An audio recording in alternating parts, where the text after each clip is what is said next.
Mãe perde a guarda dos filhos provisoriamente após eles caírem da janela do apartamento em que moram, em Ribeirão Preto. Eles estavam sozinhos em casa e teriam se assustado com a chegada de uma conselheira tutelar que também é investigada pela atitude que teve. As crianças caíram de uma altura de 3 metros da janela do apartamento em que moram no Recreio das Acácias, em Ribeirão. Os 2 irmãos, de 6 e 9 anos, estavam sozinhos em casa e teriam se assustado com a chegada de uma conselheira tutelar que foi ao local no dia 20 de julho, na última quinta-feira, após denúncia anônima pela ausência da mãe. A atitude da profissional é questionada. Sim, o Conselho Tutelar ele tem um papel de acolhimento e de atendimento dessas crianças e adolescentes e até dos pais possíveis causadores de direitos, causadores de lesão aos direitos. Então é importante que avalie se de fato a conduta dela causou isso. Isso deve ser avaliado pelo próprio CMDCA, que é o Conselho Municipal de Direitos da Criança e Adolescente, que após a instauração de um procedimento interno, vai avaliar a conduta da profissional. O Conselho Municipal dos Direitos da Criança e do Adolescente emitiu uma nota que diz: a atuação da conselheira não é procedimento padrão do Conselho Tutelar, que se trata de um órgão colegiado onde todas as decisões são tomadas em conjunto, o que foi ignorado por ela, que agiu isoladamente e, por isso, já foram tomadas todas as providências disciplinares internas para que seja responsabilizada pelos atos. Esclareceu ainda que o Conselho Tutelar também não é um órgão policialesco, que captura crianças, mas sim de defesa de direitos e auxílio das famílias. Por fim, pediu desculpas para toda a sociedade em razão do atendimento. Durante a entrevista ao Jornal da Clube, o presidente do CMDCA respondeu. O que pode acontecer com essa conselheira, então? Certo. O regimento ele estabelece 3 níveis de sanções, né? Tanto uma advertência, quanto uma suspensão, quanto até mesmo a perda do mandato da conselheira. Em relação à mãe das crianças, ela alegou à polícia que deixa os filhos em casa para poder trabalhar. Com relação às crianças terem ficado sozinhas, a gente visualiza a parte criminal. Então, a questão do abandono de incapaz. Porque uma criança de 6 e uma de 9 não tem ainda discernimento para ficar sozinha por si. Por outro lado, a gente não pode esquecer a realidade de muitas mães. Ela, uma mãe solteira, buscou uma vaga municipal na creche, não conseguiu e teve que optar por ir trabalhar até para poder sustentar esses filhos. O que eu vejo muitas vezes na delegacia é que elas pedem que algum vizinho fique ali atento, que a criança tenha algum vizinho de confiança, caso precise de alguma coisa, ou então que alguém leve o almoço, vejo também isso. Mas isso é crime de abandono de incapaz. Sobre o estado de saúde dos irmãos, o advogado de defesa da mãe informou que um deles fraturou a perna e o braço, mas está bem. Acrescentou que as crianças estão ficando com a tia em Jardinópolis enquanto a mãe trabalha. Mas essa decisão foi do Conselho Tutelar, que retirou o poder familiar da mãe provisoriamente enquanto o caso é investigado. É uma das atribuições do Conselho Tutelar quando identifica a lesão ou a ameaça a algum direito daquela criança, retirar a criança daquele convívio familiar de forma temporária, mas isso deve ser comunicado imediatamente ao Ministério Público. Comunicado ao Ministério Público, isso vai ser avaliado para realmente verificar se deve ser mantido o afastamento daquela criança do lar e, consequentemente, do convívio com a mãe, ou se esse convívio pode ser retomado. Isso após uma avaliação do Ministério Público e com autorização do Poder Judiciário. Quais os próximos passos da investigação agora? É a coleta de provas, que é o que a Polícia Civil faz por natureza. Investigação, colhendo provas no crime de maus tratos e abandono de incapaz. Esse tipo de prova pode ser testemunhal, pericial e diversas outras formas. Gislene Lopes para o Jornal da Clube. A defesa da conselheira garantiu que todos os procedimentos e protocolos foram realizados de forma correta e cautelosa. Ressaltou que, ao longo da trajetória, ela se pautou pelo princípio da ética, transparência e respeito às leis. Afirmou ainda que suas ações serão devidamente esclarecidas.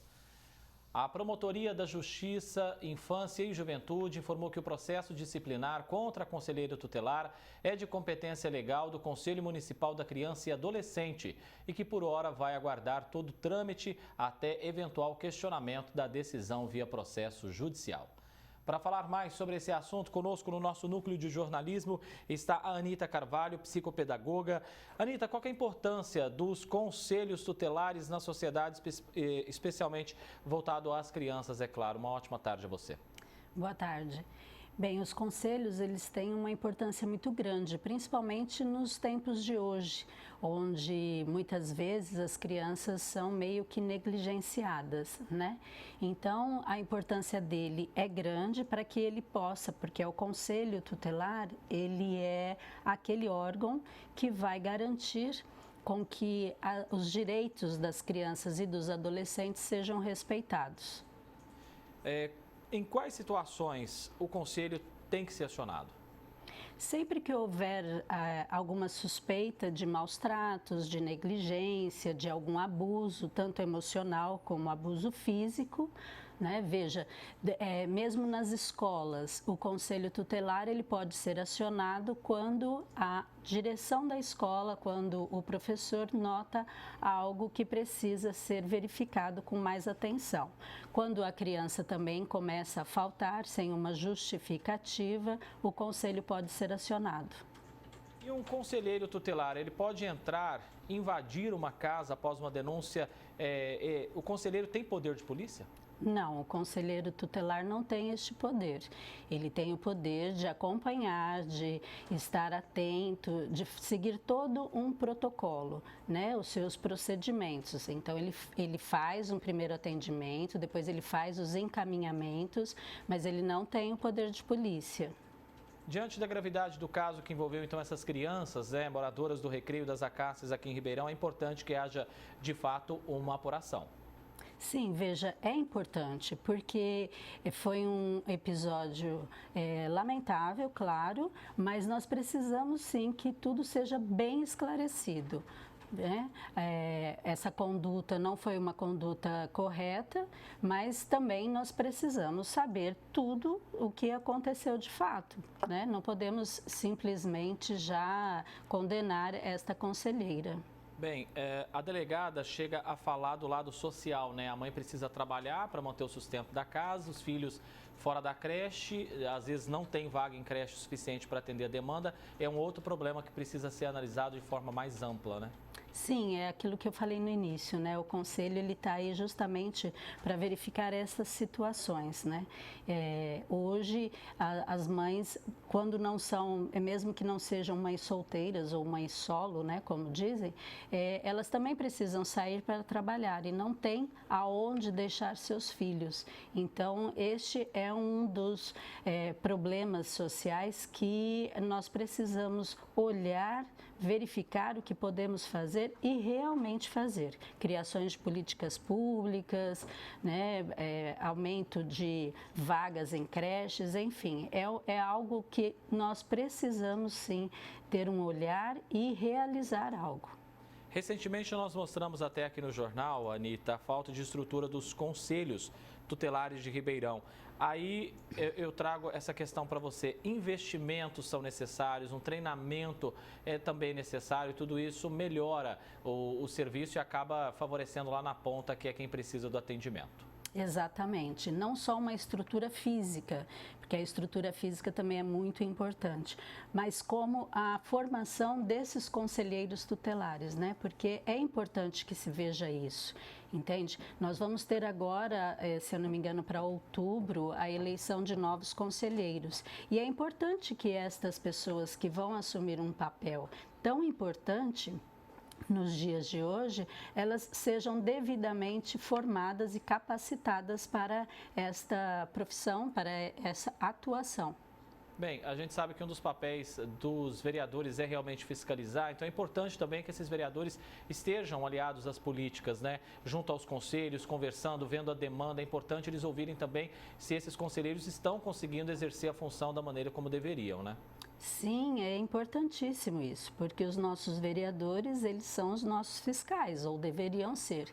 Então, é importante que eles estejam atentos, que eles estejam vigilantes nesse sentido, porque, veja, de novo, é um órgão muito importante nos dias de hoje, para salvaguardar os direitos das crianças e dos adolescentes que estão presentes no ECA e na nossa Constituição. Então, é muito importante que os vereadores estejam atentos às ações dos conselheiros tutelares. Anita Carvalho, psicopedagoga, agradeço muito a sua presença aqui no Jornal da Clube e desde já um ótimo fim de semana para você. Obrigada. Até mais.